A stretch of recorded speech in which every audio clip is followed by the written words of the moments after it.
I decided, I think, to become an artist when I was about 5 years old.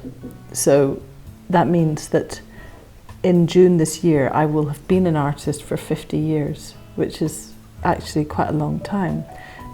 I always think it does, whether you actually define yourself, that sort of helps, and but I always considered being other things, but I never stopped drawing, and I was a very late reader and I was a very early drawer. So obviously I could communicate through drawing and through mark making much quicker and much easier than I could through writing or reading.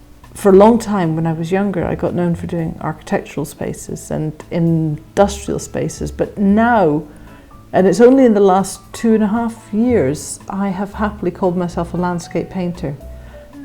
So I've actually kind of come to terms with that's probably what I am now. But that doesn't negate any kind of space, but it's quite nice to have a hook, isn't it? Yeah. I'm sort of more comfortable. I think it's to do with being older. You find you're okay with just defining yourself and going, that's okay. When I look back at my younger work, it is teeming with people, a lot of it. It's very, very figurative.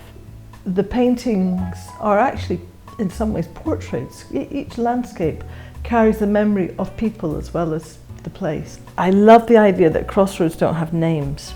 I go around naming them. I like naming crossroads because you've got a street's got a name, which is weird. It's like streets are named, they're a bit like river names.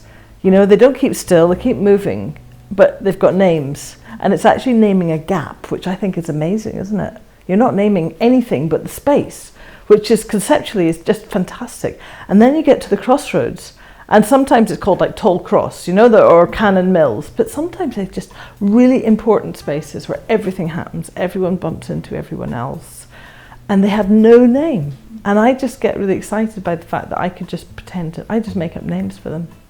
Yeah, and then I draw them, and then because the relationship between semantics and art, it's really interesting when you find something unnamed and then you give it a name, and then suddenly it takes on a particular taste. I think it's that there's a flavour to a particular atmosphere of a section of the city. So it's kind of by noticing something that other people don't, you give it a place. That is actually a crossroad. It's just that it's a vertical crossroad because you've got the road going underneath and the train going on top. So, and it acts as a kind of boundary between the royal and the working class there. And before the Parliament was there, this is years before the Scottish Parliament, it was very industrial and very working class. There was a brewery and tenements, Arthur's Seat and the palace. So the contrast, and I think the character in there is that kind of representing that kind of bizarre way that Edinburgh can be like that. I quite like that about it though. I drew two very contrasting parts of the city, and one was inside in the Houghton, which is deep inner city, single story, narrow alleyways. And I drew a junction, a crossroads, but mostly kind of pedestrian. But that was amazing because I spent a lot of time. And I actually, I was talking about the taste of a place. That particular place, you could sort of cut the air out and put it in your pocket and take back for later. It wasn't so much polluted as just pungent with use and history and everything. So that was wonderful.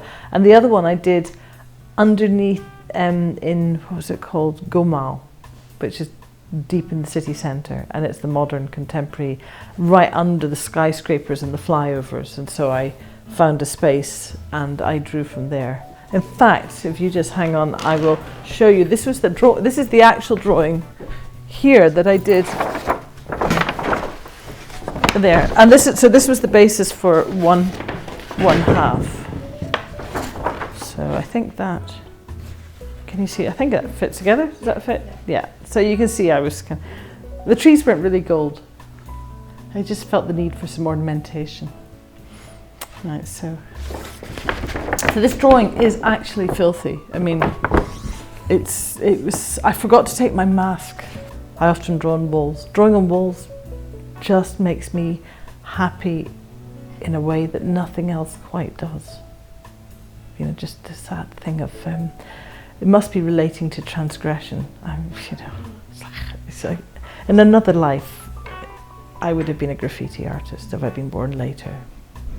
Like any of the art forms, without the audience is a crucial factor. It's part of the equation of it. Without anyone there to think it and believe in it and watch it and appreciate it or hate it or whatever, it simply doesn't exist, just like painting.